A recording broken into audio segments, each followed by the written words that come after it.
হাতিবাগান দিয়ে বালিগঞ্জ যাবে, একটু এখানে বাইক বুস্ট বাজছে, তাই কাস্টমারকে একটু টাকাটা বাড়িয়ে দিতে বলেছি। কারণ বাইক বুস্টে এখন ছোট ভাড়াগুলো বেশি কম না, ধরো 10 টাকা তোমার যদি বাড়িয়ে নাও তাহলেই হয়ে যায়, চলে যায়। তো কাস্টমার সাথে কথা হয়ে গেছে, চলো পিক আপ পয়েন্টে। হ্যাঁ 3713। হ্যাঁ হ্যাঁ, আপনি কি বাঙালি? তাহলে বাংলায় কথা বলুন, আমিও বাঙালি ধরুন। দুটোই দুটোই দুটোই। আমি তো ফেসবুকে আর চালাই না, মানে ও ভালো লাগে না, পয়সা নেই তো। পয়সা নেই না? পয়সা কোথায় ফেসবুকে? তো এখনো পান যখন এখন করছেন না কেন? কম। বাবা 136K ফলোয়ার, বাহ বাহ, ভালো তো। এইগুলোই ছাড়েন? যা পাই দেবে। আচ্ছা আচ্ছা। তারপর যা পাই দেবে।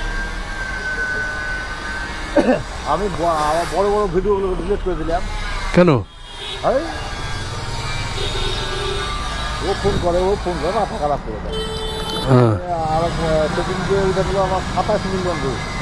বাবা, হ্যাঁ, এটা 2 দিনে 23 মিলিয়ন উঠেছে। তো ডিলিট করলেন কেন? 23 মিলিয়ন, 23.5 মিলিয়ন ডিলিট করে দিয়েছেন। বড় বড় ডিলিট করলেন কেন? তাহলে ডিলিট করার কি দরকার ছিল? সব দেখছি। ফোন করছে ডিলিট করার জন্য নাকি?